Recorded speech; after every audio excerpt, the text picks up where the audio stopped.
Good morning students, welcome to the class. Questions चल रहे हैं हमारे 1.6 के ही, काफ़ी सारे क्वेश्चंस हैं बट कोई बात नहीं, स्टेप बाय स्टेप करेंगे और पूरा चैप्टर फिनिश करेंगे। नाउ क्वेश्चन नंबर 12 हो गया था। 13 का मैं आपको जस्ट क्लू दे देती हूँ, सॉल्व आपको करना रहेगा। क्वेश्चन नंबर 13 में क्या कहा है आपको? Simplify each of the following by the rationalisation of denominator. ठीक है, कुछ सम्स आपको दे रखे, जैसे मैंने रैंडम सा ले लिया, मैंने सेकंड वाला लिया 13 का सेकंड। फर्स्ट आपका होमवर्क रहेगा, सेकंड भी मैं पूरा नहीं कर रही हूँ, आपको बस एक आइडिया आ जाए कि करना कैसे है। हो सकता है क्वेश्चन दिखने में बड़ा हो बट सॉल्व करने में उतना ही ज़्यादा इजी और उतना ही जल्दी हो जाएगा।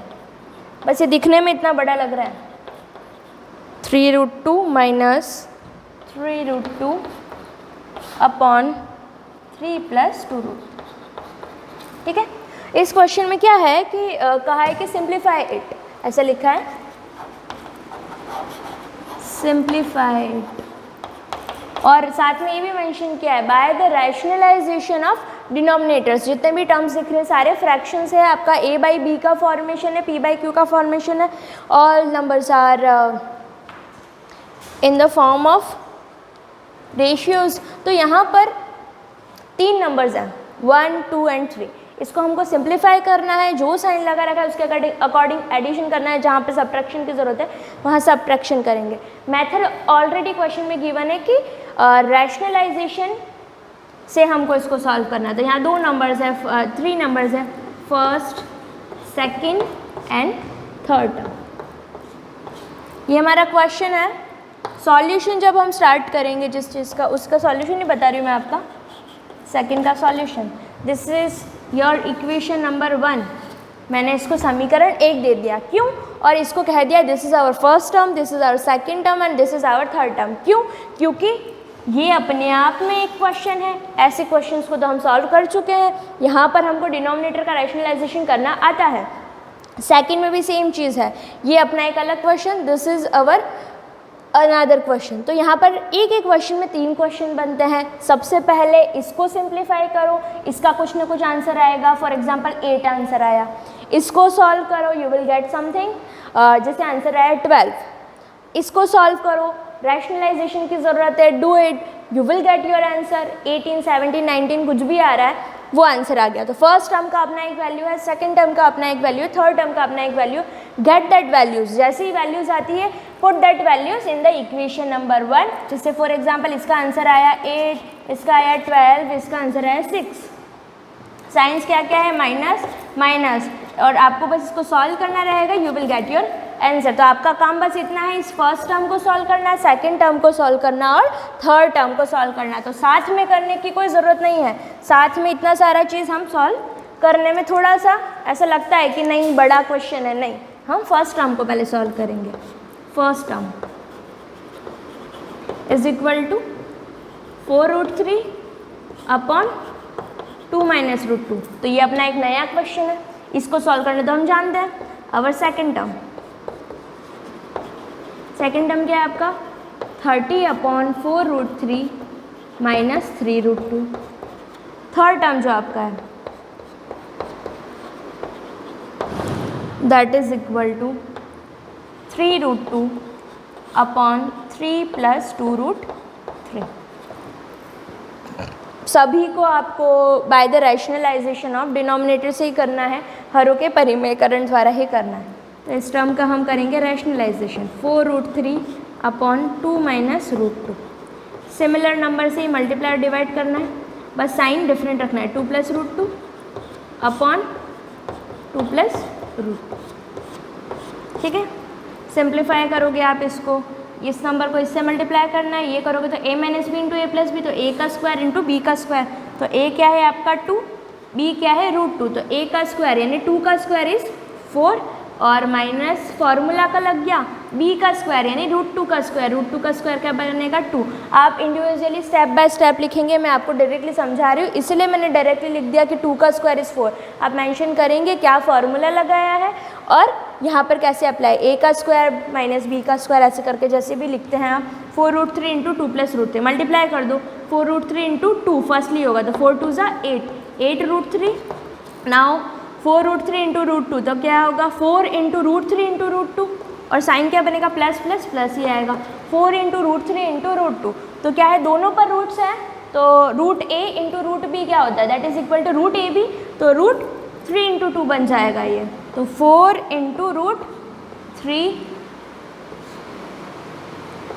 इंटू 2, चाहे ऐसा रखो चाहे अलग रखना है तो अलग भी रख सकते हैं। ये क्या आंसर बना आपका, इसको जब आप सॉल्व करोगे दैट इज़ 8, दोनों में ही 4 कॉमन आ रहा है, ये 4 के टेबल में 8 भी आता है और ये भी आता है। 4 कॉमन निकाला तो क्या बचा 4 2 ज़ा 8, तो इसकी जगह गया 2√3 प्लस 4 1 ज़ा 4, तो 1 ही आएगा, और यहाँ पर क्या बन गया ये √6 अपॉन 4 - 2 इज़ 2, तो क्या आ जाएगा ये 2 2 ज़ा 4, तो 2√3 प्लस √6 अपॉन 2 से 2 ये कैंसिल, क्या आंसर है 2√3 प्लस √6। तो पहले टर्म का सिंप्लीफिकेशन हमारे पास आ गया 2√3 प्लस √6। इसी तरीके से सेकंड का हम लेके आएंगे by the rationalization, similar term से मल्टीप्लाई डिवाइड, इसमें भी सिमिलर टर्म से मल्टीप्लाई डिवाइड। जैसे ही first term second term third term तीनों का आंसर आ जाता है तो आप क्या करेंगे, on putting the values of first second and third term in equation number 1, तो जो भी आंसर आ रहा है, जैसे इसका है 2√3 प्लस √6, तो इसकी जगह पर आप क्या लिखोगे 2√3 प्लस √6, इसकी जगह पर जो भी आंसर आया, इसकी जगह पर जो भी आंसर आया, उसको जब सिंप्लीफाई करोगे you will get your final answer. तो क्वेश्चन बड़ा देख करके घबराना नहीं है, स्टेप बाय स्टेप छोटा छोटा करके इसको सॉल्व करेंगे। इसको अलग से सॉल्व करो, इसको अलग से, इसको अलग से, then put that values in this equation number 1, you will get your answer. Solve it, कोशिश करना, अगर नहीं हो पाता है तो मुझसे पूछना, मैं फिर से इसका सम बता दूंगी। अगर कोई इशू आ रहा है तो मुझे लगता नहीं कि आपको कोई प्रॉब्लम आ रही है, क्योंकि इतने सारे क्वेश्चंस आप लोग सॉल्व कर चुके हैं। ओके, ये क्लियर है। ये क्वेश्चन मैंने कंप्लीट नहीं किया है, सेकंड टर्म और थर्ड टर्म की वैल्यू आपको फाइंड करनी है। फाइंड करने के बाद भी क्वेश्चन फिनिश नहीं है, वो वैल्यूज इक्वेशन 1 में जब तक नहीं रखोगे, उसको सॉल्व नहीं करोगे, फाइनल आंसर नहीं आएगा। This equation 1 is your final answer. इसमें जब सारी वैल्यूज जाएगी, उसको सॉल्व करोगे, then you will get your answer. ठीक है, इसको यहाँ पर हम इंस्टॉलमेंट में कर रहे हैं, छोटा छोटा करके।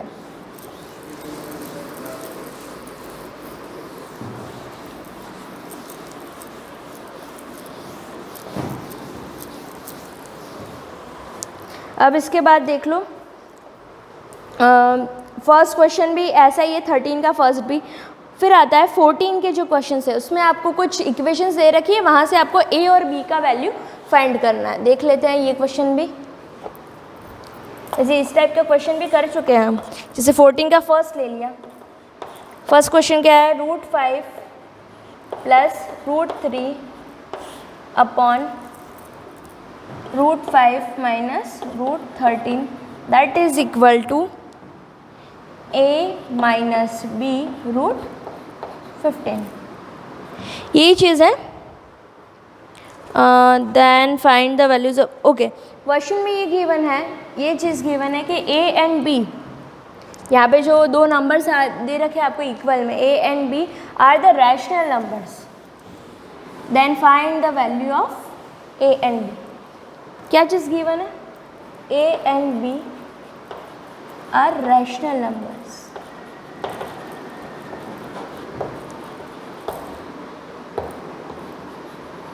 Then A B is equal to what, A और बी का वैल्यू हमको फाइंड करना है।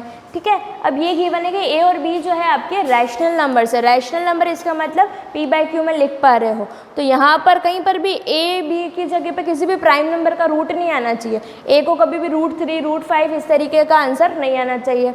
सिंपल सा 1 2 3 4 5 6 जिनको फ्रैक्शंस में आप लिख पा रहे हो वो वाले नंबर्स होने चाहिए, रैशनल नंबर्स होने चाहिए। तो सॉल्व करते हैं इसको।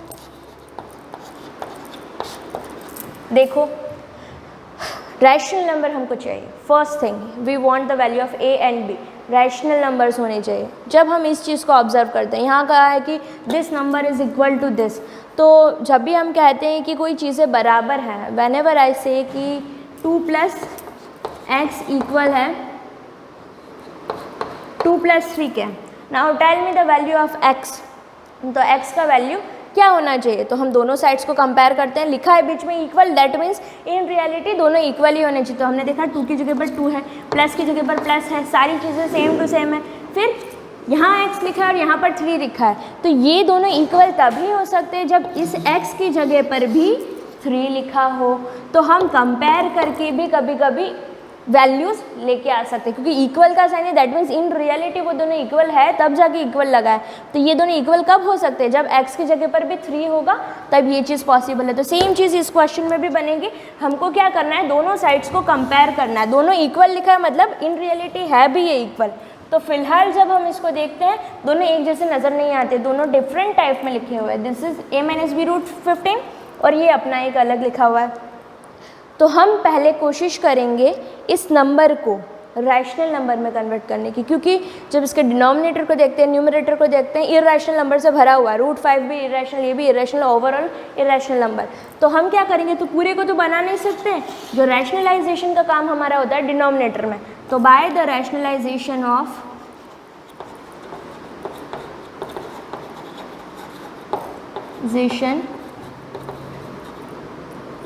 ठीक है, इतना लिखोगे तो भी बहुत है। बाय द रैशनलाइजेशन या फिर ऑफ डिनोमिनेटर लिखो तो और अच्छा।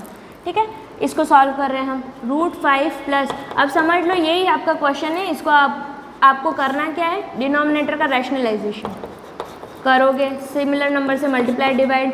√5 √3, यहाँ माइनस है तो हम प्लस लेंगे।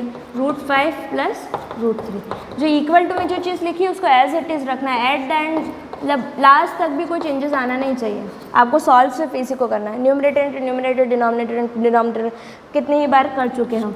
ठीक है, सिमिलर नंबर का सिमिलर नंबर से multiply, x into x, x का स्क्वायर होता है तो ये हो जाएगा √5 प्लस √3 का होल स्क्वायर। ना नीचे देखते हैं जब हम, तो a minus b into a plus b जो होता है a का स्क्वायर माइनस b का स्क्वायर। तो ये हो गया √5 का स्क्वायर माइनस √3 का स्क्वायर। क्लियर है? This is thing a minus b √15। Now इसको सॉल्व करेंगे। अब यहाँ देखो √5 प्लस √3 का होल स्क्वायर, तो this is a plus b का होल स्क्वायर से एक्सपांड होगा। तो a का स्क्वायर, फार्मूलाज मेंशन करो कि जहाँ पर भी आप अप्लाई करो। इससे पहले फार्मूला आप लोग लिख लीजिएगा। a की जगह कौन, √5, b की जगह √3। तो फर्स्टली होगा a का square plus 2 into a into b plus b का स्क्वायर। b क्या है, √3, इसका स्क्वायर। a का स्क्वायर √5 का स्क्वायर, 2 इंटू a यानी कि √5, b क्या बनेगा, √3 और b का स्क्वायर यानी √3 का स्क्वायर, और अपॉन में क्या आ रहा है, √5 का स्क्वायर। रूट और स्क्वायर एक साथ आएंगे तो वह कैंसिल हो जाएंगे। आंसर है 5 माइनस √3 का स्क्वायर अगेन 3। तो ये क्या बनेगा, जितने भी स्टेप्स लिख रहे हो यहाँ पे एरोज जरूर लगाना कि ये इसी का सिंप्लीफिकेशन है। √5 का स्क्वायर अगेन इसका आ जाएगा 5 माइनस 2 √5 इंटू √3 प्लस √3 का square is 3, 5 minus 3 is 2, 5 plus 3 8 minus 2 √5 √3, तो क्या बनेगा, दोनों पर रूट है तो मल्टीप्लिकेशन हो जाएगा √15, 2 √15 अपॉन में है 2। जो इक्वल टू का आपका a माइनस बी √15 है वो साथ का साथ चलेगा। यहाँ पर स्पेस नहीं होने की वजह से मैंने सिर्फ इसी चीज़ को आगे सॉल्व किया है। इसको मैं आगे बता ही देती हूँ आपको क्या करना है एग्जैक्टली। ये जो लास्ट स्टेप यहीं पर है, सबके इक्वल में ये साथ का साथ ही रहेगा। a minus b √15 that is equal to a minus b √15 और equal to a minus b √15। तब तक चलता रहेगा जब तक कि इसके जैसा नज़र ना आने लगे। अब यहाँ पर देखो 8 माइनस 2 √15, दोनों में कुछ कॉमन आ रहा है, 2 है, ये भी 2 का फैक्टर बनाता है। दोनों में से 2 कॉमन निकाला तो क्या आया, 8 की जगह पर क्या आ जाएगा, 8 को 2 से डिवाइड किया, 2 4 8 तो 4 टाइम्स, माइनस की जगह माइनस, 2 बाहर निकल चुका है तो यहाँ पर ओनली 1 ही बचेगा, तो 1 इंटू √15 वही का वही रहेगा। अपॉन में आ रहा है 2 that is equal to a minus b √15।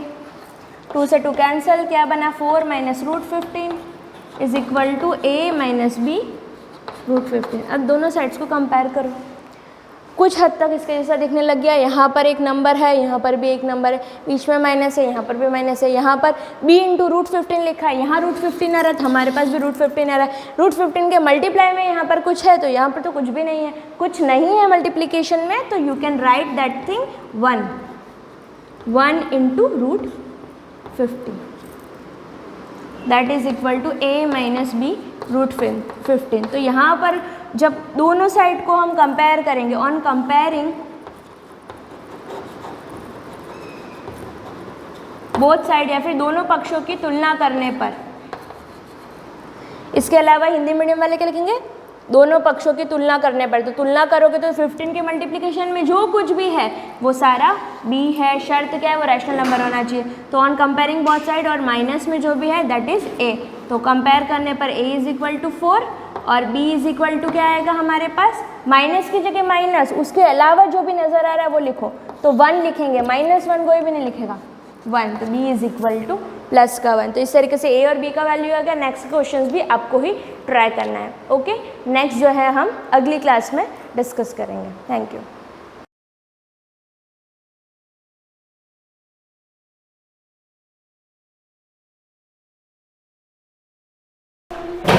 Welcome back students.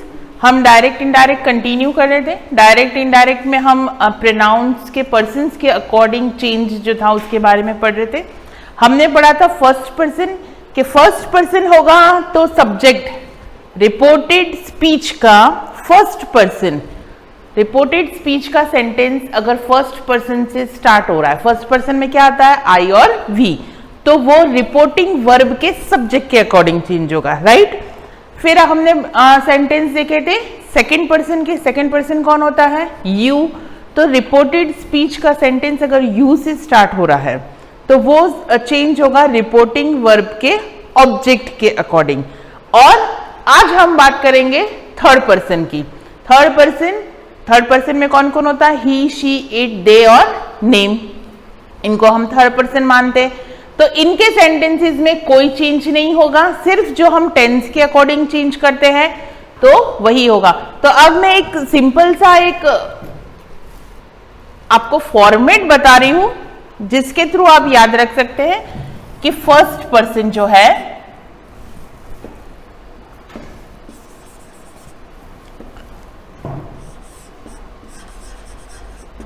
First person जो है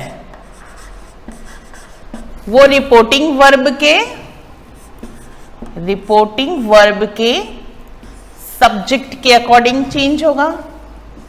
सेकंड पर्सन जो है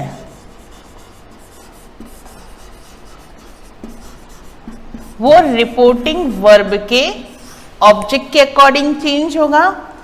और जो थर्ड पर्सन है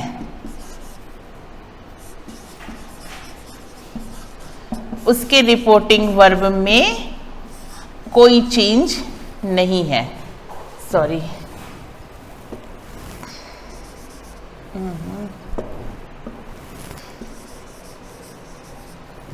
कोई चेंज नहीं है। अब ये क्या चीज बन गई, एक वर्ड सन। आपको याद रखने में कितना इजी है कि रिपोर्टेड स्पीच का जो फर्स्ट पर्सन है वो सब्जेक्ट के अकॉर्डिंग चेंज होगा। हम आगे लिख देते हैं उसको पूरा, सब्जेक्ट ये है हमारा ऑब्जेक्ट और यहां पर कोई चेंज नहीं हो रहा है,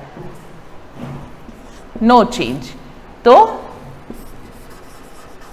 आपको ये सब कुछ याद रखने की बहुत टिपिकल जरूरत नहीं है। आपको ये याद रखना है कि सन फर्स्ट पर्सन में सब्जेक्ट, सेकंड पर्सन में ऑब्जेक्ट और यहां पर नो चेंज। ये तो मैंने सिर्फ आपको एक डेमो की तरह बताया था कि हम किस तरह से इसमें चेंज, किस किस के अकॉर्डिंग हम चेंज कर सकते हैं। अब हम बात करते हैं थर्ड पर्सन की, ठीक है। थर्ड पर्सन में जैसे मैंने बताया कि नो चेंज, तो हम इसके एग्जांपल्स भी कुछ देख लेते हैं। पहले तो हम लिख देते हैं, there is no change in third person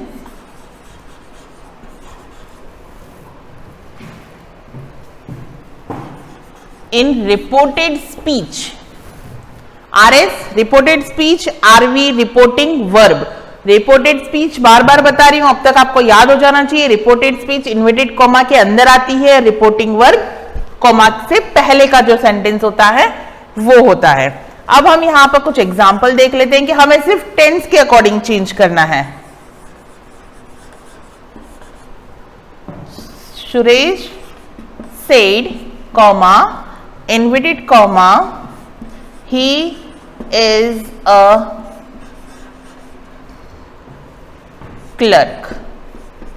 okay अब ये जो है हमारा थर्ड पर्सन है, राइट? तो अब हमें इसमें चेंज कुछ नहीं करना, हम टेंस के अकॉर्डिंग ही चलेंगे।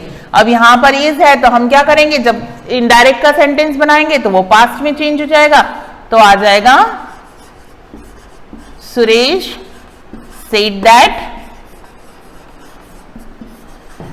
he was a clerk. Clear? एक और सेंटेंस से हम देख लेते हैं। I said, comma, inverted comma, she is not a good player. Inverted comma close, same यहां पर थर्ड पर्सन है, हम इसका ही टेंस चेंज करेंगे, बाकी कुछ भी चेंज नहीं होगा।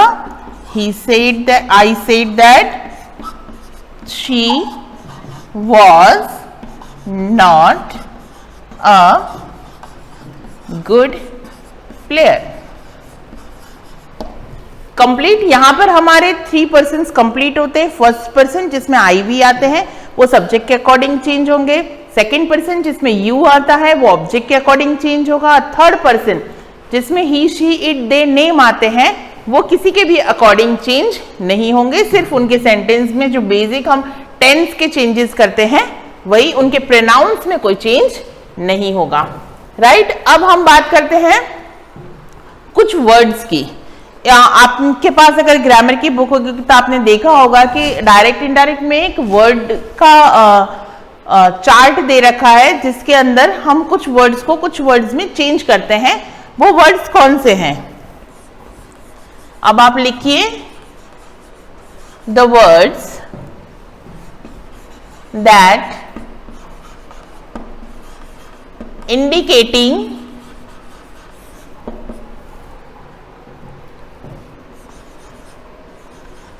नियरनेस और टाइम। ऐसे वर्ड जो टाइम और नियरनेस को बताते हैं, स्थान स्थिति को बताते हैं, are changed into words expressing distance।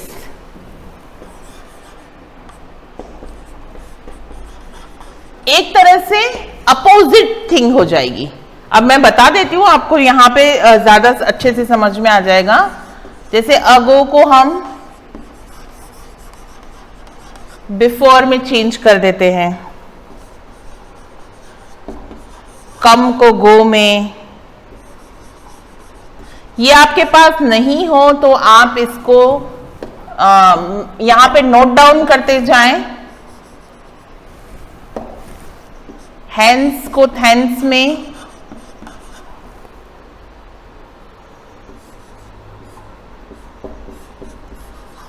Haider को थाइदर में,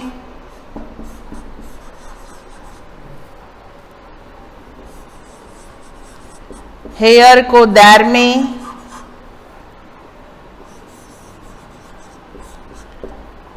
जस्ट को देन में,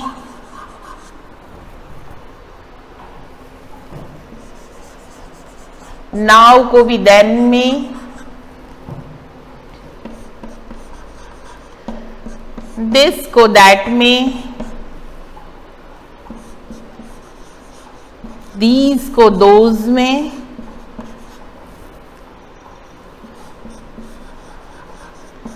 दस को सो में,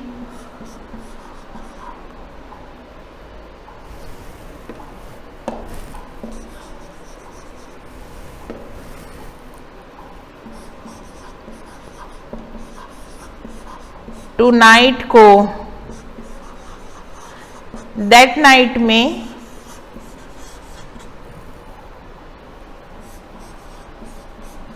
टुडे को दैट डे में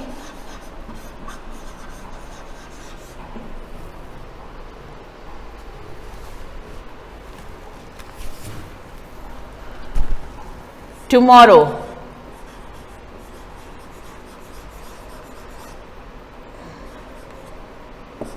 टुमारो को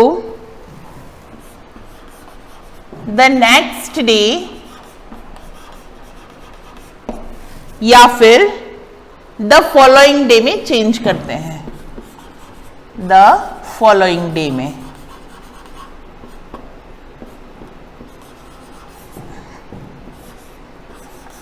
फॉलोइंग डे में चेंज करते हैं। उसके बाद आता है यस्टरडे।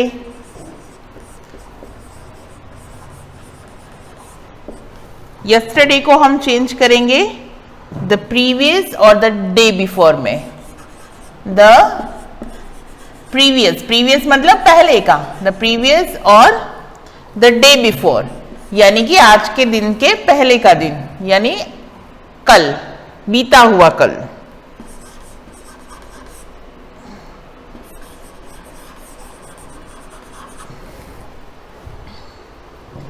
अब अगर आ गया लास्ट नाइट या फिर वीक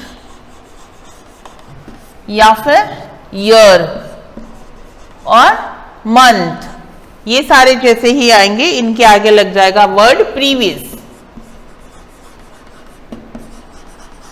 प्रीवियस आगे लास्ट नाइट हो, मंथ हो, ईयर हो या वीक हो, जो भी आगे आया है।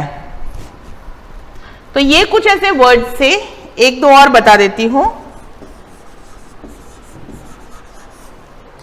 द डे बिफोर यस्टरडे, ये वर्ड क्या हुआ बताओ? द डे बिफोर यस्टरडे मतलब बीता हुआ परसों। एक आने वाले कल का कल जो होता है हम क्या कहते हैं कि परसों, ठीक है, एक बीता हुआ परसों होता है, तो ये मतलब है द बीता हुआ परसों। द डे बिफोर यस्टरडे इसको कहते हैं 2 days बिफोर।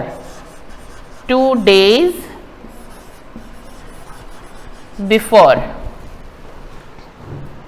और द डे आफ्टर टुमारो यानी आने वाला परसों, the day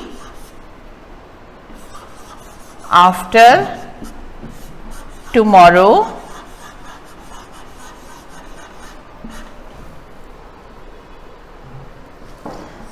in 2 days time।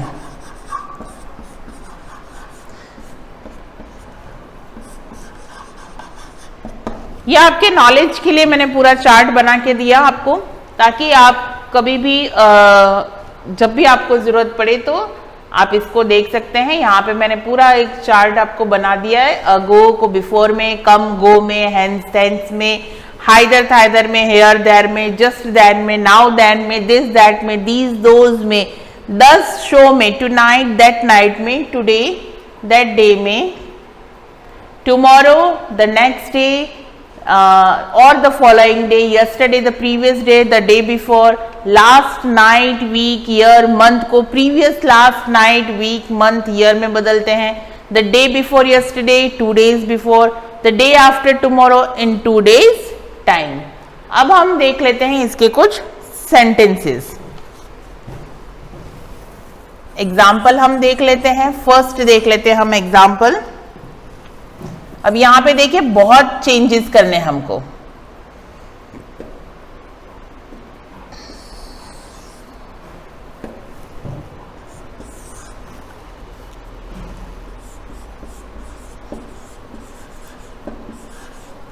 He said to them,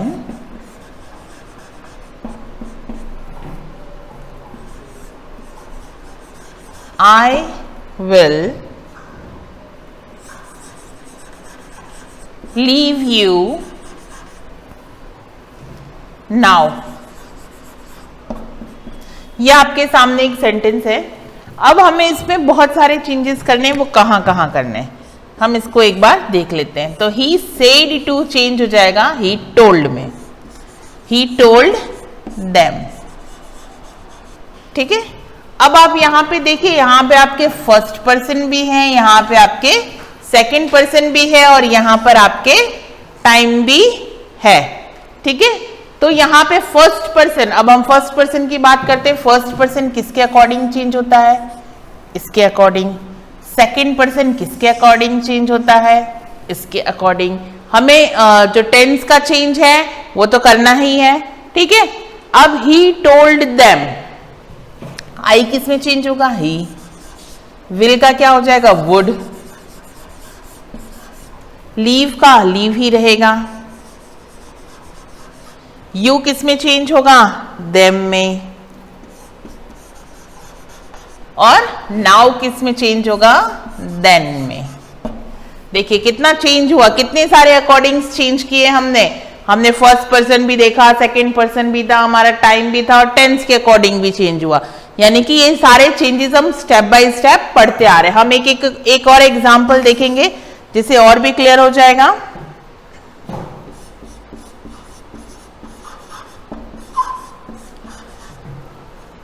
He said to me, comma, inverted comma, I shall see you tomorrow.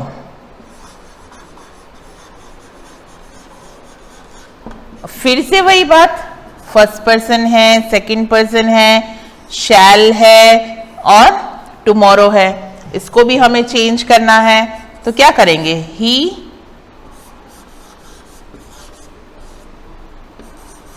told me that, यहां पर that रह गया था, है ना, लिख दिया मैंने। he told them that he would leave them, या अब वापस हम नीचे सेंटेंस पे आ जाते हैं। he told me that, अब आई हमें बनाना है, ही से, यू बनाना है मी से, राइट। तो हमारा सेंटेंस क्या होगा? he would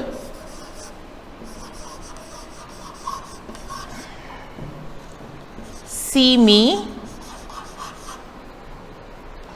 tomorrow, किस में चेंज होगा? that day में। क्लियर? अब हम एक दो एग्जांपल्स और देख लेते हैं ताकि ये हमारा जो पॉइंट है वो क्लियर हो जाए। हमारा जो थर्ड एग्जांपल है वो है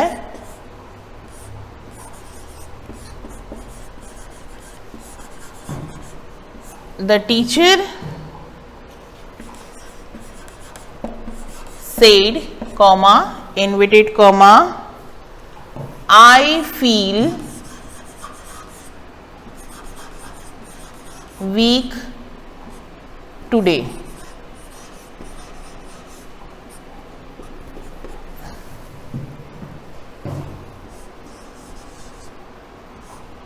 The teacher said that,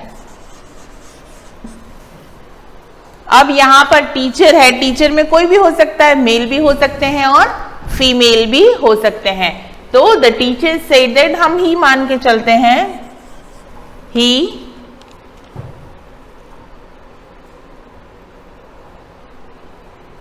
ये फर्स्ट पर्सन है, हम इसको चेंज करेंगे सेकंड पर्सन में। He felt weak that day, today किस में चेंज होगा? दैट डे में। हमारा फोर्थ एग्जाम्पल है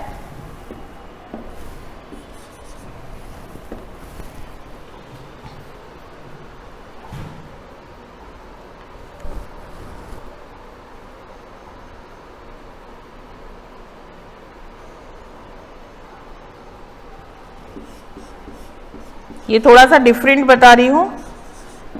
ही said to me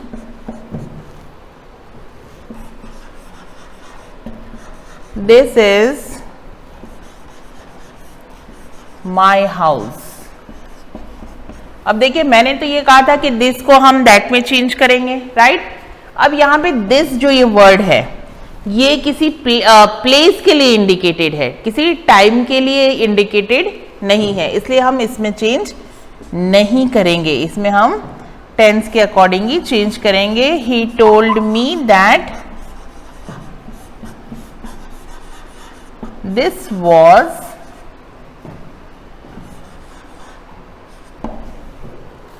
his house. Clear? तो आज हमने एक चार्ट देखा जिसमें हमने टाइम और टाइम के अकॉर्डिंग या डिस्टेंस के अकॉर्डिंग कैसे हम चेंज करते हैं वर्ड को, वो देखा हमने थर्ड पर्सन पढ़ा, उसके एग्जाम्पल्स भी देखे। नेक्स्ट वीडियो में हम इसके नेक्स्ट पार्ट के साथ प्रेजेंट होंगे, तब तक आप इनके सारे सेंटेंसेस की प्रैक्टिस करते रहिए। Thank you.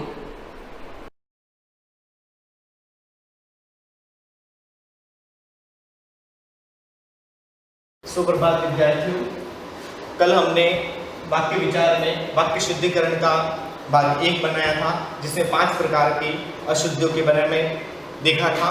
इसके बाद आज लिंग संबंधी अशुद्धियों के बारे में अपन अध्ययन करेंगे। लिंग संबंधी अशुद्धियाँ क्या होती हैं, उसमें वाक्य शुद्धिकरण में इनका वाक्य को शुद्ध में इनकी क्या आवश्यकता है। तो लिंग संबंधी अशुद्धियों का कहीं न कहीं वाक्य विचार में अति आवश्यक अंग है।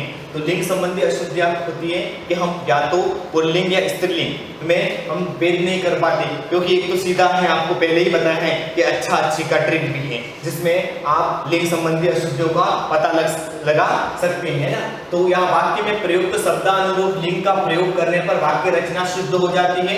अतः लिंग सूचक शब्दों का प्रयोग वाक्य में आए संज्ञा सर्वनाम आदि के अनुरूप होना चाहिए। तो संज्ञा और सर्वनाम के अनुरूप वाक्य में हमें इनका प्रयोग करना चाहिए। मीरा वक्त कवि थी। अब मीरा जो है स्त्रीलिंग शब्द है और वक्त कवित्री थी या कवि थी। अब कवि क्योंकि पुल्लिंग के साथ हमेशा कवि लगता है और स्त्रीलिंग शब्द के साथ हमेशा कवियत्री शब्द लगाया जाता है। फिर देखें तो विद्वान लगता है पुरुषों के साथ और महिला और स्त्रियों के साथ लगता है विदुषी।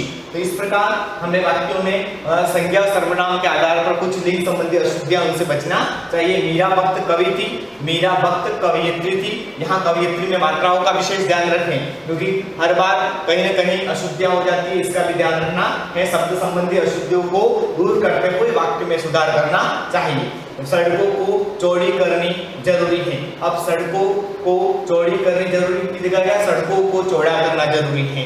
ठीक है। महादेव वर्मा विद्वान कवि थी। महादेव वर्मा स्त्रीलिंग शब्द है, कवि नहीं होगा, विद्वान नहीं होगा, इसकी जगह क्या हो जाए, महादेव वर्मा विद्वान की जगह विदुषी और कवि की जगह कवियत्री थी। सलोनी एक बुद्धिमान बालिका है, तो यही बुद्धिमान बालिका की जगह क्या हो जाएगा, बुद्धिमती बालिका हो जाएगा। ठीक है, सलोनी एक बुद्धिमती बालिका है। फिर आगे देखें वचन संबंधी अशुद्धि। वचन संबंधी अशुद्धि में भी वाक्य में क्रिया का प्रयोग करता है और कर्म के वचन के अनुरूप होता है। ऐसा न होने पर वाक्य में अशुद्धि आ जाती है। वाक्य रचना में वचन का प्रयोग सावधानी पूर्वक करना चाहिए। कहाँ पर एक वचन होना चाहिए, कहाँ पर बहुवचन होना चाहिए, है ना। संस्कृत की बात भी एक वचन द्विवचन इस प्रकार नहीं है। यहाँ एक वचन और बहुवचन दो ही होते हैं। कुछ शब्द एक वचन में हमेशा प्रयुक्त होते हैं और कुछ बहुवचन में, ये भी हमें ध्यान रखना है। अशुद्ध वाक्य में आंसू से मेरे कपड़े बिक गए। अब आंसू से कपड़े नहीं बिकते, आंसुओं से मेरे कपड़े बिक गए। गीता के उपदेश सभी के लिए हितकर हैं। अब गीता के उपदेश नहीं, गीता में उपदेश कर्मण्यवाधिकारस्ते है ना, तो यहाँ जो उपदेश दिया गया है, अब यहाँ पर गीता का उपदेश सभी के लिए हितकर है, ये ध्यान रखना है। अपने अपने घरों में ताला लगा दो। अपने अपने घरों में, सबके घरों शब्द जो है अपना बहुवचन है, लेकिन हमें एक वचन का प्रयोग करना है। घरों में नहीं होगा, अपने अपने घर में ताला लगा दो। उसका प्राण उड़ गया। अब उसका प्राण उड़ता नहीं है, प्राण क्या होता है, निकलता है। उसके प्राण निकल गए, उसका नहीं आएगा, उसकी जगह उसके प्राण निकल गए शब्द का प्रयोग होगा। आगे कारक संबंधी भी। अब कारक हमने अध्ययन किया था, जिनका विभक्ति सहित लिखना और वाक्य संबंध स्थापित करने वाले जो है उन्हें कारक कहते हैं। तो कारक और उसके चिन्ह भी वाक्य की शुद्धता है तो महत्वपूर्ण स्थान रखते हैं। इनका अनुचित प्रयोग भी वाक्य में दोषपूर्ण बना देता है। तो अशुद्ध वाक्य क्या होगा और शुद्ध वाक्य क्या होगा। कारक संबंधी, वह आम को खा रहा है। अब वहां पर वह आम को खा रहा है तो यहाँ सीधा अशुद्ध वाक्य को हट जाएगा, कर्ता ने कर्म नहीं आएगा, को हट जाएगा, वह आम खा रहा है, सामान्य वाक्य हो जाए शुद्ध वाक्य। मैंने आज खाना नहीं खाऊंगा, अब मैंने आज खाना नहीं खाऊंगा, मैंने जो शब्द है सर्वनाम संबंधी वो हट जाएगा, मैं आज खाना नहीं खाऊंगा। पंडित जी ने भक्तों के लिए कथा सुनाई, अब पंडित जी ने भक्तों को कथा सुनाई। कुएं पर कौन गिर गया है, कुएं पर नहीं गिरता, कुएं में है ना, अंदर कुएं में कौन गिर गया है। आज बजट के ऊपर बहस होगी, आज बजट के ऊपर नहीं बजट पर बहस होगी, है ना। फिर कुछ क्रम भंग संबंधी आता है, क्रम भंग संबंधी अशुद्धि का होता है कि जो क्रम जहां पर होना चाहिए, जैसे हम कर्ता कर्म और क्रिया का सही प्रयोग करते तभी सार्थक वाक्य बनता है। अगर कर्ता कर्म और क्रिया का सार्थक प्रयोग नहीं करेंगे तो वाक्य में अशुद्धि आ जाती। उसी प्रकार क्रम भंग संबंधी भी अशुद्धियों से बचना चाहिए। तो वाक्य रचना में शब्दों का निश्चित क्रम होता है, उस क्रम में उन्हें वाक्य का स्थान देना होता है। ऐसा न करना है वाक्य में अशुद्धि आती है। अशुद्ध वाक्य बच्चे को प्लेट में रखकर फल खिलाओ। अब बच्चे को प्लेट में रखना है या फल को प्लेट में रखना है, ये हमें समझना है। तो बच्चे को नहीं है, बच्चे को फल प्लेट में रखकर खिलाओ। बच्चे को फल पहले आएगा क्योंकि हमारा कर्ता कर्म और क्रिया तीनों के साथ ही बच्चे को फल प्लेट में रखकर खिलाओ। सुदामा पक्के कृष्ण के मित्र थे, तो यहाँ सुदामा कृष्ण के पक्के मित्र थे। यहाँ शुद्ध गाय का दूध मिलता है, शुद्ध गाय नहीं होती, गाय का जो दूध होता है वह शुद्ध होता है, यहाँ गाय का शुद्ध दूध मिलता है। फिर आगे वर्तनी संबंधी अशुद्धि देखें। वर्तनी संबंधी अशुद्धि में क्या होता है कि अशुद्ध वर्तनी वाले शब्दों का प्रयोग भी वाक्य में दोष आ जाता है। जैसे वर्तनी संबंधी में देखें, रामायण की रचना वाल्मीकि ने की, यहाँ वाल्मीकि जो शब्द है वह अशुद्ध दिया गया है। वाल्मीकि वास्तविकता में ऐसा शब्द होता है, रामायण की रचना वाल्मीकि ने की थी। शिक्षा से भविष्य उज्जवल होता है। अब उज्जवल की बात करें, उज्जवल इस प्रकार नहीं लिखा जाता है, उज्जवल इस प्रकार लिखा जाता है। इस प्रकार कुछ वर्तनी संबंधी अशुद्धियां थी। इसके बाद आगे बढ़े अपन।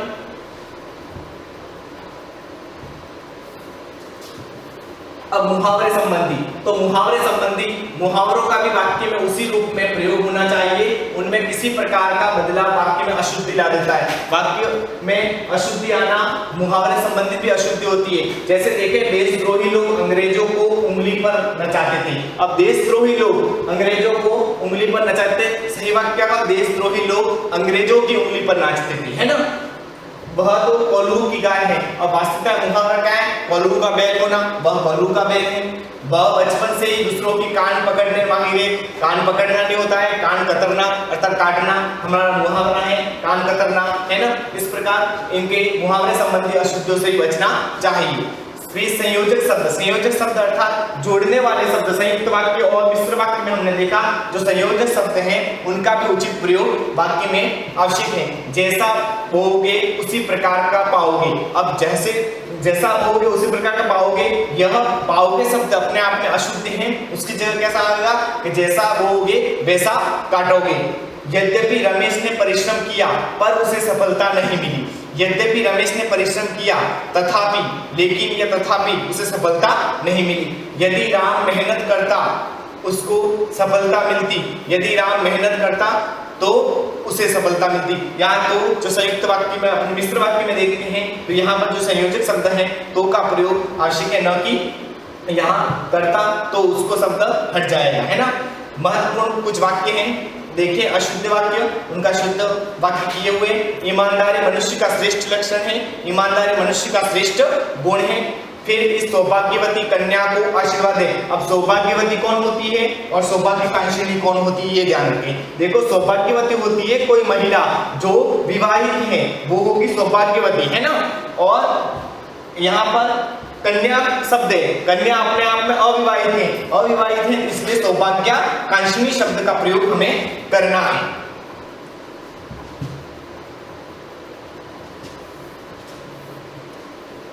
आगे देखिए, दीपावली के उत्सव पर आना। तो दीपावली के उत्सव पर आना, दीपावली उत्सव नहीं होता है जो स्वतंत्रता दिवस, गणतंत्र दिवस, ये उत्सव है, लेकिन दीपावली अपने आप में क्या है, त्योहार, है ना। तो हमें दीपावली के त्योहार पर आना, त्योहार शब्द आएगा, सप्रमाण सहित उत्तर दीजिए। यहाँ पर सप्रमाण का अर्थ होता है प्रमाण सहित, और फिर सहित दो बार आ गया, इसलिए या तो प्रमाण सहित उत्तर दीजिए, सप्रमाण का प्रमाण सहित उत्तर दीजिए, या फिर सप्रमाण उत्तर दीजिए, ये भी सही है दोनों वाक्यों में। कृपया गंदगी मत कीजिए। आपने देखा होगा कहीं न कहीं सड़कों पर आसपास के जो जहां पर भीड़ इकट्ठी होती है वहां पर लिखा होता है कि कृपया गंदगी मत कीजिए, ऐसा नहीं होता, कृपया गंदगी न करें, ऐसा इस प्रकार का सुझाव होता है। तो वे पुराने कपड़े के व्यापारी, अब पुराने कपड़े के व्यापारी अर्थात कपड़ा, पुराना कपड़ा बेचते, ऐसा होगा नहीं। यहाँ पर क्या होगा, वे कपड़े के पुराने व्यापारी अर्थात 10 से 20 साल पहले के ही उनका कार्य कपड़ों का चल रहा है, कपड़े के पुराने। अब माँ दही जमा रही, अब यहाँ दही तो जमता है, यहाँ क्या जमेगा, दूध जमेगा, तो माँ दूध जमा रही। फल कल खरीदे थे वे जो बहुत अच्छे थे, फल कल खरीदे, तो यहाँ पर फल शब्द पहले आ गया, लेकिन यहाँ पर क्या आएगा, जो फल कल खरीदे थे वे बहुत अच्छे थे। तो हम तो यही कहेंगे कि जो फल कल खरीदे थे, या फिर जिस माली ने कल माला दी थी वो अच्छी थी, तो जिस माली ने, है ना, तो वहां पर जिसका प्रयोग, तो जो का प्रयोग हमें वाक्यों के संयोजन में प्रयोग करना पड़ेगा। तो इस प्रकार भी वाक्य में शुद्ध किया जाता है। राधा बुद्धिमान बालिका, तो बुद्धिमान का पहले ही आपको बताया, बुद्धिमान का बुद्धिमती होगा स्त्रीलिंग है, बुद्धिमती बालिका है। शीतल गन्ने का रस पीजिए, यहाँ शीतल शब्द अपने आप में कई स्त्रीलिंग शब्द नहीं, ये ध्यान रखना है। शीतल गन्ने के ठंडे पदार्थ, पेय पदार्थ की बात की गई है, तो यहाँ गन्ने का शीतल रस पीजिए। कुछ वाक्य हैं जिन्हें स्वयं हल करने का प्रयास करना है। 4 बजने को 10 मिनट हैं। धोबी ने अच्छे कपड़े धोए। कोलंबस ने अमेरिका का आविष्कार किया। राम ने अहिल्या का उद्धार किया। आगामी रविवार को वह जयपुर गया था। यहाँ पठित लोग रहते हैं। मरीज को समय पर दवा देना चाहिए। बालक फल और दूध पीकर सो गया। एक पानी का गिलास दीजिए, और शिकारी ने उस पर गोली चलाई पर शेर बच निकला। ये लास्ट का वाक्य बता देता हूँ। शिकारी ने उस पर, यहाँ आप देखना है सर्वनाम संबंधी अशुद्धि है, क्या होगा, शिकारी ने शेर पर गोली चलाई पर वह, है ना, पर वह बच निकला। इस प्रकार अपने वाक्य शुद्धिकरण संबंधी शब्द शुद्धि और वाक्य शुद्धि का पूरा संपूर्ण अध्याय समाप्त होता है। धन्यवाद।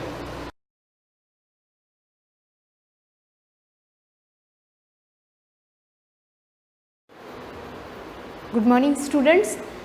यूनिट ऑफ लाइफ का जो है वो पार्ट 24 कंटिन्यू करेंगे। मैंने आपको लास्ट सॉल्यूशन के बारे में बताया था कि कौन से सॉल्यूशन की कंसंट्रेशन की बात करें तो तीन टाइप के हमने देखे थे, हाइपोटोनिक, आइसोटोनिक और हाइपरटोनिक।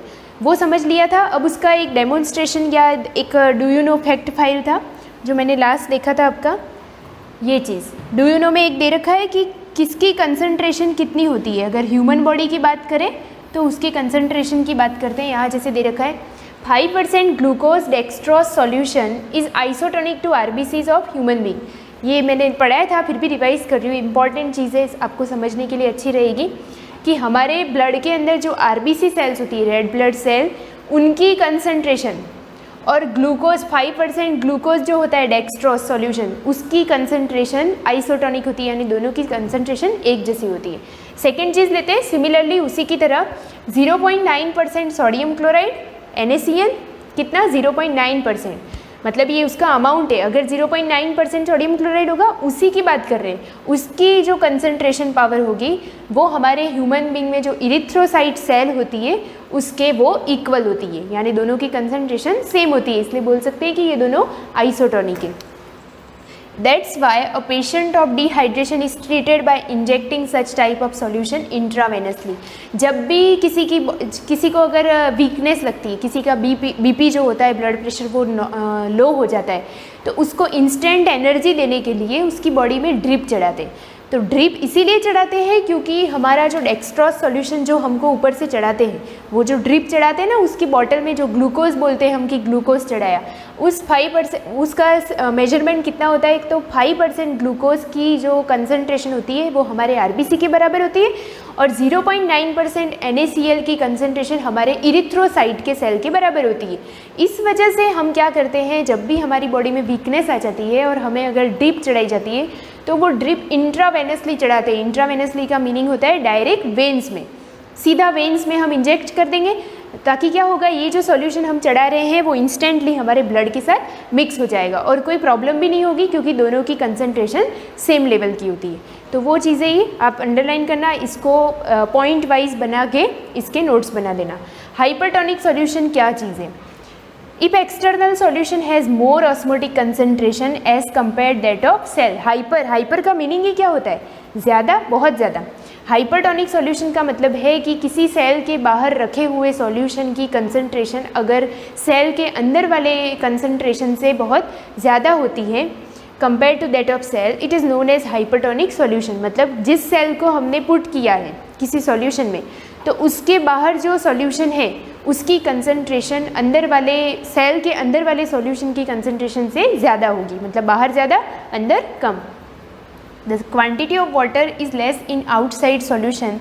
मतलब ये कि बाहर जो सॉल्यूशन हमने रखा है सेल के बाहर, उसमें वाटर का अमाउंट बहुत ही कम है। Less in outside solution while more water is present inside the cell. That means ये हुआ कि जो सेल के अंदर वाटर है वो कैसा डाइल्यूट। डाइल्यूट का मीनिंग है वाटर का अमाउंट उसमें ज़्यादा है एज़ कम्पेयर सेल के बाहर जो हमने सॉल्यूशन का यूज़ किया है। If a cell is placed in such a solution, अगर किसी सेल को हम ऐसे सॉल्यूशन में रखते हैं जिसकी कंसंट्रेशन ज़्यादा है, If a cell is placed in such a solution, plasma membrane allows movement of water outward.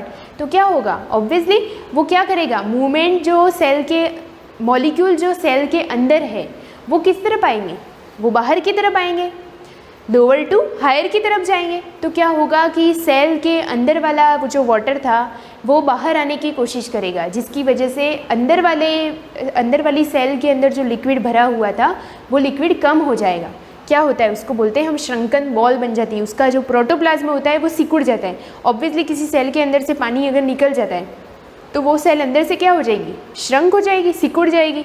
Plasma membrane allows movement, क्योंकि प्लाज्मा मेम्ब्रेन का काम होता है कि वो अपने अंदर से डाइल्यूट सॉल्यूशन को कंसंट्रेशन की तरफ भेज देती है, वाटर आउटवर्ड। तो इस तरह से सेल के अंदर वाला वाटर कहाँ आ जाएगा? Outward. This phenomenon is called exosmosis. क्योंकि सेल से पानी बाहर आया, तो ऑब्वियसली एक्सटर्नल यानी बाहर आया, तो बाहर आने की वजह से हम इसको कौन सा ऑस्मोसिस बोलेंगे?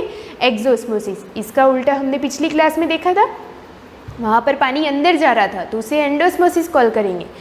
As a result the cell will shrink. क्योंकि पानी सेल से बहुत बाहर आ जाता है तो एज रिजल्ट के तौर पर देखा जाए तो वो सेल हमारी कैसी हो जाती है? श्रिंक। श्रिंक का मतलब है सिकुड़ जाती है।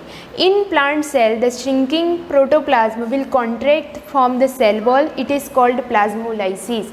ऐसी कंडीशन में क्या होगा कि जो सेल के अंदर जो लिक्विड था वो तो बाहर निकल जाएगा, खाली लिक्विड यानी खाली वाटर ही बाहर निकलेगा, बट सेल के अंदर जो प्रोटोप्लाज्म होगा वो तो बाहर नहीं निकल पाएगा। रिजल्ट के तौर पर जब एक्स्ट्रा वाटर बाहर निकल जाएगा तो अंदर वाला जो प्रोटोप्लाज्म हो जाएगा वो सिकुड़ के एक बॉल का फॉर्मेशन कर लेगा। पहले पूरा अंदर फैला हुआ था, अब पानी की कमी से वो प्रोटोप्लाज्म अंदर बॉल की तरह सिकुड़ जाएगा। Will contract from the cell wall, cell wall से वो सिकुड़ के बीचों बीच आ जाएगा। It is called plasmolysis. आपको ये पूरा लिखना पड़ेगा और अच्छे से पॉइंट बना के लिखना कि फर्स्ट में क्या हो रहा है, सेकंड में क्या हो रहा है। आप चाहो तो हर फुल स्टॉप के बाद में लाइन चेंज कर दो ताकि आपको ये नहीं लगे कि हमने पूरा पैराग्राफ लिख दिया। In animals, the whole cell shrinks on all sides to give a wrinkled appearance. The phenomenon is called crenation. क्या देख लो, डायग्राम दिख रहा है आपको। ये क्या हुआ? वैक्यूल विद द सेल्स है, पहले सेल इस पोजीशन में थी, ठीक है। अब इसको क्या किया? ऐसे लिक्विड में रखा जिसकी कंसंट्रेशन क्या है? अंदर वाले से बहुत ज़्यादा है, यानी बाहर कंसंट्रेशन हाई थी, अंदर कंसंट्रेशन लो थी। अंदर वाटर ज़्यादा था, बाहर वाटर कम था। तो अंदर वाला वाटर क्या करेगा? बाहर निकलेगा। यहाँ पर क्लोरोप्लास्ट बना रखा है, टर्गर प्रेशर, यानी वही जो अंदर से प्रेशर लगता है उसको टर्गर प्रेशर बोलते हैं, जो बाहर से लगता है वो वॉल प्रेशर। यहाँ से ऐसे प्रेशर लगेगा उसको टीपी बोलते हैं, और बाहर से जो प्रेशर लगेगा उसको वॉल प्रेशर बोलते हैं। आपको एरो दिख रहा है? ये टर्गर प्रेशर जो है ना वो इस तरह से ऊपर की तरफ लग रहा है, वो सेल वॉल के बाहर प्रेशर कर रहा है, और जो वॉल प्रेशर है वो बाहर से धक्का लगा रहा है। और फिर अंदर क्या है? H2O। क्या होगा, cell placed in hypotonic solution. अब इस सेल को हमने क्या किया है, हाइपरटोनिक सॉल्यूशन में रखा है, न्यूक्लियस है यहाँ पर दे रखा है, सेल प्लेस्ड इन ये हाइपोटोनिक मतलब ये कि इसकी कंसंट्रेशन जो थी वो नॉर्मल वो थी, मतलब ये उल्टा दे रखा है। हम जो जिसकी बात कर रहे हैं, मैंने जो आपको हाइपरटोनिक पढ़ा है वो पोजीशन यहाँ पर दे रखी है कि जब इसी सेल को हम हाइपरटोनिक सॉल्यूशन में रखेंगे तो कुछ ऐसा होगा, एज कंपेयर हाइपोटोनिक सॉल्यूशन में कुछ भी चेंज नहीं होगा, वो एज इट इज़ ऐसी रहेगी। हाइपोटोनिक सॉल्यूशन, हाइपरटोनिक, हाइपर का मतलब है बाहर वाले की कंसंट्रेशन ज़्यादा, अंदर वाले की कंसंट्रेशन लो। तो जैसे ही ऐसी सेल को इस सॉल्यूशन में पुट करोगे आप, तो क्या होगा, अंदर वाला जो पानी था H2O वो बाहर निकल गया। यहाँ का जितना भी पानी था, देखो पहले ये पूरा सेंट्रल वैक्यूल जो है ना, ये पूरा पानी से भरा हुआ है, ये खाली जगह नहीं है, ये जो खाली स्पेस है वो वाटर से फुलफिल है, वाटर से भरा हुआ है। तो यहाँ दोनों पोजीशन में आपको दिख रहा है, तो ये दोनों डायग्राम की दोनों पोजीशन में वाटर जो है वो क्या है, ज़्यादा है। अब जैसे ही इसको हाइपरटोनिक सॉल्यूशन में रखा तो अंदर वाला वाटर मॉलिक्यूल बाहर निकल गया, तो इसका जो लेवल था, वाटर लेवल, वो कम हो गया अंदर, क्योंकि पानी बाहर आ गया, एक्सोस्मोसिस हो गया। तो पानी बाहर आ जाने से क्या होगा कि इसका जो प्रोटोप्लाज्मा होगा, जो पहले इस तरह से वॉल के साथ अटैच था, दीवार के साइड में था, सेल वॉल के साइड में, वो पूरा क्या हो जाएगा, श्रंक होके एक बॉल का फॉर्मेशन कर देगा। तो ये वाली जो कंडीशन है इसको हम बोलेंगे प्लाज्मोलाइसिस। क्या बोलेंगे, प्लाज्मोलाइसिस। देखो प्लाज्मा का मीनिंग क्या है, सेल वॉल के अंदर वाली जो मेम्ब्रेन होती है प्लाज्मा, प्लाज्मो का लाइसिस हो गया। लाइसिस का मतलब पहले अच्छे से ये वेल डेवलप थी, अब लाइसिस का मीनिंग हो जाता है ये कम हो गई। पहले ऐसी थी प्लाज्मा मेम्ब्रेन, इसके अंदर से वाटर निकल गया, तो एक्सोस्मोसिस की वजह से प्लाज्मा में क्या हुआ, लाइसिस हुआ। लाइसिस का मीनिंग होता है कम हो जाना, या हिंदी में बोलो तो लाइसिस का मीनिंग होता है अपघटन हो जाना। अपघटन का मतलब है डिक्रीज हो जाना, किसी भी साइज़ का कम हो जाना, साइज़ का टूट जाना, छोटा हो जाना, उसको बोलते हैं लाइसिस। तो यहाँ पर जो प्लाज्मा थी वो क्या हो गई, कम हो गई, छोटी हो गई, अपघटित हो गई, तो इसलिए इसको बोलते हैं प्लाज्मोलाइसिस। इसको हिंदी में बोलते हैं जीव द्रव्य कुंचन। जीव द्रव्य कुंचन का मीनिंग क्या होता है कि इसके अंदर का जो भी जीव द्रव्य था, प्रोटोप्लाज्म था, वो क्या हो गया, कुंचित हो गया, यानी सिकुड़ गया बीच में। तो ये कंडीशन हो जाएगी। Effect of different type of environment on plant cell, ये एक्सपेरिमेंट करके देख लिया हमने कि इस तरह का होगा, तो एक्सोस्मोसिस की वजह से ही प्लाज्मोलाइसिस होता है। एक्टिविटी दे रखी है यहाँ पे, to demonstrate endosmosis and exosmosis. Endo और एक्सोस्मोसिस अभी भी आपको समझ में नहीं आया हो तो एक एक्टिविटी नेक्स्ट क्लास में हम लेंगे, उससे आपको समझ में आएगा कि इस एक्टिविटी से एंडोएस्मोसिस और एक्सोस्मोसिस कैसे होता है। वैसे आपको अच्छे से समझा दिया मैंने, रेजिन किशमिश का एग्जाम्पल लेके, और अच्छे से डिटेल में क्लास में देखेंगे। Thank you.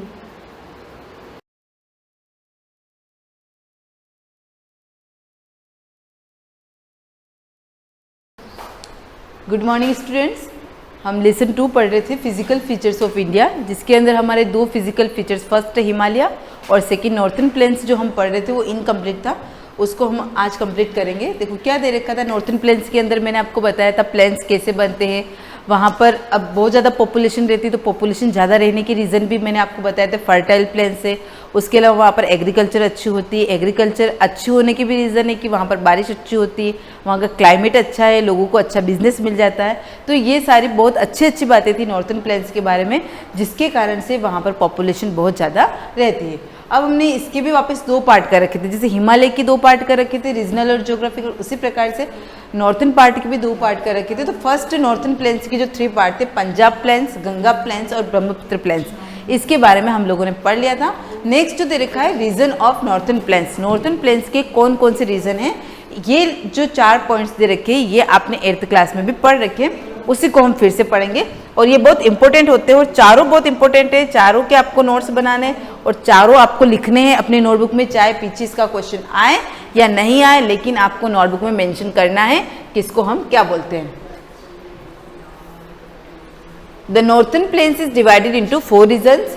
फर्स्ट दे रखा है भाबर, किसको कहते हैं Bhabar. The Bhabar region is narrow belt of level surface in the northern plains lying parallel to the slope of Shivalik, all the river disappear in the Bhabar belt. देखो आपको क्या ध्यान रखना है, भाबर के अंदर ये क्या होता है, एक तो नैरो बेल्ट होता है, नैरो बेल्ट का मतलब सकड़ा होता है, उसके अलावा भाबर बेल्ट के अंदर जो सारी रिवर्स होती है वो क्या होती है, डिसअपियर हो जाती है, यानी कि दिखाई नहीं देती है। नेक्स्ट दे रखा है तराई। अब तराई के अंदर क्या होता है, भाबर का जस्ट उल्टा होता है। जो रिवर्स यहाँ पर डिसअपेयर हुई थी वो यहाँ पर फिर से क्या हो जाती है, अपेयर हो जाती है, यानी कि दिखने लग जाती है। देखो क्या दे रखा है, all rivers and stream they disappear in the Bhabar belt resurface in the Terai region. दे रखा है all river and stream they disappear in the Bhabar belt. जो भाबर बेल्ट के अंदर क्या होती है, डिसअपेयर हुई थी, रीसर्फेस इन द तराई रीजन, वो वापस तराई रीजन यानी कि जो तराई प्रदेश होते हैं, जो आर्द्र प्रदेश होते हैं, जो नमी वाले होते हैं, वहां पर उनकी सरफेस पर फिर से अपेयर हो जाती है। The Terai region consist of, अब तराई रीजन कैसा होता है, वेट। वेट का मतलब क्या होता है, गीला। स्वैम्पी के यहाँ पर स्पेलिंग मिस्टेक दे रखी, देख लेना आप, SWAMPY लिखते अपन, स्वैम्पी एंड मार्शी लैंड, ठीक है। नमी वाला जो क्षेत्र होता है, आर्द्र जो क्षेत्र होता है, वो किसके अंदर आएगा, तराई रीजन के अंदर आएगा।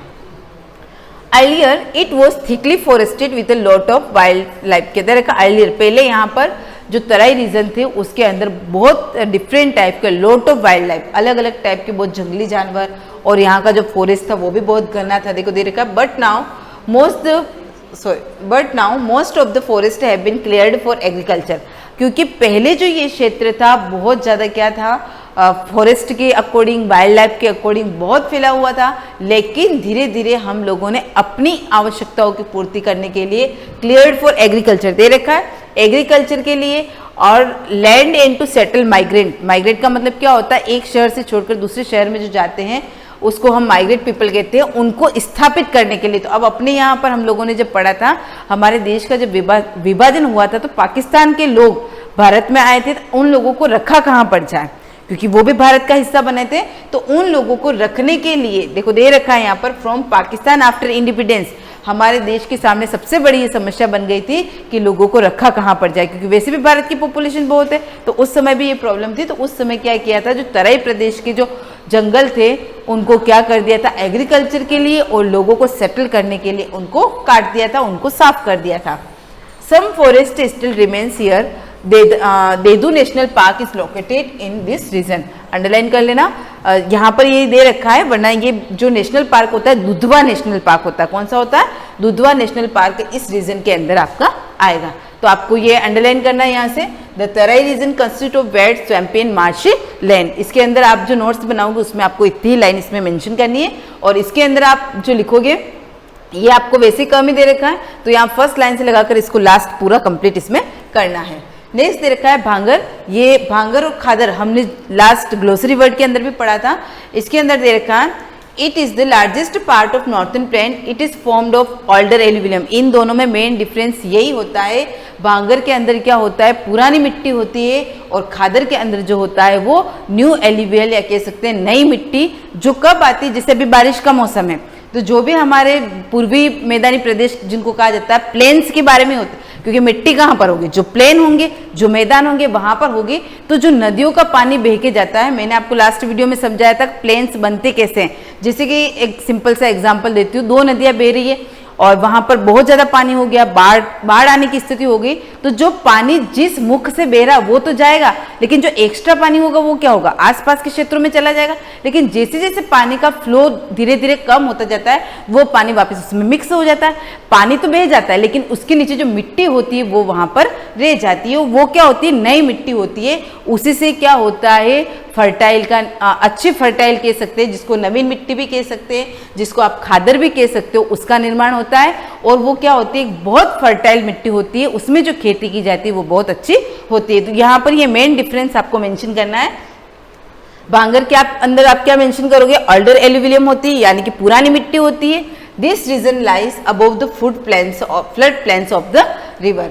नेक्स्ट खादर के अंदर ये लोएस्ट प्लेन होता है, जिसको हम खादर कहते हैं, और इसके अंदर जो होती है वो क्या होती है, न्यू एल्यूवियम जो होती है। और वो कौन से मौसम में बनती है, बारिश के मौसम में होती है। बाढ़ कब आएगी, बारिश के मौसम में आएगी, गर्मी के मौसम में इतनी बारिश नहीं होती। कभी कभी बारिश हो जाती है, वो क्लाइमेट चेंज की वजह से होती है, लेकिन इतनी बारिश नहीं होती कि उस समय बाढ़ की स्थिति हो जाए। And used externally for agriculture दे रखा है यहाँ पर, और ये जो होता है वो किसके लिए इंपॉर्टेंट होता है, एग्रीकल्चर के लिए इंपॉर्टेंट होता है। तो ये जो हमने सेकेंड पॉइंट पढ़ा था, ये क्या पढ़ा था, नॉर्थन प्लेन्स, जिसकी नॉर्थन प्लेन्स में सबसे ज़्यादा पॉपुलेशन रहती है। पॉपुलेशन ज़्यादा रहने का रीज़न यही है कि वो फर्टाइल प्लेन्स होता है। फर्टाइल प्लेन्स होता है तो लोगों को एग्रीकल्चर अच्छी हो जाती है, वाटर भी मिल जाता है, क्लाइमेट भी अच्छा होता है, और एग्रीकल्चर बेस्ड की जो इंडस्ट्रीज़ होती है वो भी वहाँ पर उन लोगों को अवेलेबल अच्छे से बिजनेस कर सकते हैं, तो वहाँ पर ज़्यादा पॉपुलेशन रहना पसंद करती है। तो ये हमारा फिजिकल फीचर्स का सेकेंड पार्ट था, नॉर्थन प्लेन्स, ये यहाँ पर फिनिश हो जाता है। अब जो थर्ड पार्ट हम इसके अंदर देखेंगे वो पढ़ेंगे पेनिनसुलर प्लेट्यू। अब प्लेट्यू क्या होते हैं और ये बने कैसे हैं, सबसे बड़ा जो हम मेन पॉइंट जो पढ़ेंगे कि जो पेनिनसुलर प्लेट्यू बने हैं वो किस प्रकार से बने। जैसे मैंने आपको बताया मैदानों का निर्माण कैसे हुआ था, उसी प्रकार से अब मैं आपको बता रही हूँ प्लेट्यू कैसे बने थे। The peninsular plateau of India is high. देखो क्या दे रखा है, क्या दे रखा है, पेनिनसुलर प्लेट्यू ऑफ, जैसे मैंने आपको बताया था लास्ट में कि मैदानों का निर्माण कैसे हुआ, उसी प्रकार से अब हम जो पढ़ेंगे पेनिनसुलर प्लेट्यू, प्लेट्यूज कैसे बने हैं, कैसे उनकी प्रोसेसिंग हुई, उसको देखते हैं हम। The peninsular plateau of India is high flat table and made up of old crystalline igneous and metamorphic rock. हमने जो लास्ट पढ़ा था उसमें हमने पढ़ा था सेडिमेंट्री रॉक से उनका निर्माण हुआ। यहाँ पर जो 3 टाइप्स की जो रॉक्स होती है, इग्नोइस, मेटामॉर्फिक और सेडिमेंट्री, तो इसका जो प्लेट्यू का जो निर्माण हुआ है वो किससे हुआ है, crystalline, igneous and metamorphic rock से हुआ है। It is part of the oldest land masses because it was formed due to the breaking and drifting of the Gondwana land. अब देखो क्या दे रखा है यहाँ पर, it is part of old land masses, यह एक बहुत पुराने लैंड मासेस का पार्ट है, बिकॉज क्योंकि इट वॉज फॉर्म्ड, ये किससे बना है, ब्रेकिंग एंड ड्रिफ्टिंग, किससे बना है, ब्रेकिंग एंड ड्रिफ्टिंग। जो गोंडवाना लैंड है उसका जो डिवाइडेशन हुआ है, उसका जो बंटवारा हुआ है, वो टूट के जो अलग हुआ है, उस पार्ट से इसका निर्माण हुआ है। The plateau has wide and shallow valleys and rounded hills. ये प्लेट्यू कैसा, वाइड, चौड़ा and shallow valleys and rounded hills है। अब कुछ बच्चों के माइंड में आ रहा होगा गोंडवाना लैंड क्या होते हैं, तो अब मैं आपको इसके बारे में एक छोटा सा बता रही हूँ कि इस लेसन से आप उसको रिलेटेड समझो। ये कह सकते हो कि आपके जीके के लिए आपको पता चल जाएगा कि कैसे इसका निर्माण हुआ, कैसे ये बना है। तो हम इसको देखते हैं। देखो जैसे ये क्या दे रखा है, हमारी पृथ्वी दे रखी है। पहले हमारी पृथ्वी पर 2 ही पार्ट थे, स्थल मंडल और जल मंडल। जो स्थल मंडल था उसको क्या कहा जाता था, पैंथालासा कहा जाता था, और जो जल मंडल है उसको क्या कहा जाता था, पेंजिया कहा जाता था, यानी कि 2 पार्ट थे। अब धीरे धीरे क्या हुआ, कुछ ऐसे क्रैक्स आए, ऐसा कुछ, यानी कि ब्रेकिंग और ड्रिफ्टिंग दे रखा है ना, वहां पर कुछ टूट फूट हुई, तो पेंजिया के 2 पार्ट बन गए थे, अंगारा लैंड और गोंडवाना लैंड। ये जो आपका पेंजिया दे रखा है,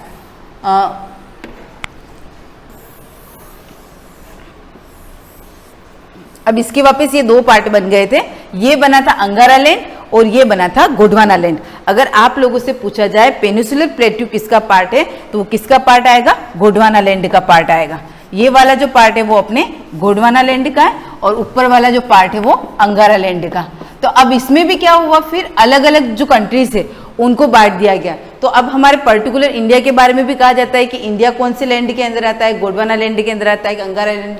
लेकिन हमको ये बेस कहाँ से क्लियर होना चाहिए, सबसे पहले जब हमारे पृथ्वी का निर्माण हुआ था उस समय हमारे पृथ्वी के 2 ही पार्ट थे, पैंथालासा और पेंजिया। तो धीरे धीरे क्या हुआ, इस पेंजिया का जो जल मंडल है उसका क्या हुआ, डिवाइडेशन हो गया। उसका डिवाइडेशन होने के बाद इसके 2 पार्ट बन गए, अंगारा लैंड और गोंडवाना लैंड। ये हम लोग जैसे जैसे पढ़ते जाएंगे तो उसमें आएगा कि कौन सा प्लेट्यू किस लैंड का पार्ट है। तो यहाँ पर अपने जो क्वेश्चन पूछा जाए अगर आपसे कि पेनिनसुलर प्लेट्यू किस लैंड का पार्ट है, तो आपका आंसर आएगा गोंडवाना लैंड। और गोंडवाना लैंड किससे अलग हुआ था, पेंजिया से अलग हुआ था। तो ये जो मैंने आपको समझाया है ये आपके जीके के लिए आपको पता होना चाहिए, आपको माइंड में होना चाहिए कि पहले हमारे पृथ्वी का, इनके बाद भी इनके बहुत सारे डिवाइडेशन हुए, लेकिन वो आपके लिए अभी मैटर नहीं करता है कि इसके बाद इसका क्या नेक्स्ट प्रोसेस हुआ। आपको ये पता होना चाहिए कि गोंडवाना लैंड कहाँ से आया, तो गोंडवाना लैंड कहाँ से आया, पेंजिया से आया। पेंजिया के 2 पार्ट बने थे, अंगारा लैंड और गोंडवाना लैंड। तो हमारे भारत का जो पेनिनसुलर प्लेट्यू है वो किसके थ्रू बना है, वो गोंडवाना लैंड के थ्रू बना है। अब जो नेक्स्ट पॉइंट दे रखा है, अब इसके अंदर पार्ट्स ऑफ पेनिनसुलर प्लेट्यू, इसको हम नेक्स्ट वीडियो में कंटिन्यू करेंगे। अब इसके भी वापस पार्ट्स दे रखे हैं, तो इसको हम नेक्स्ट वीडियो में समझेंगे। Thank you.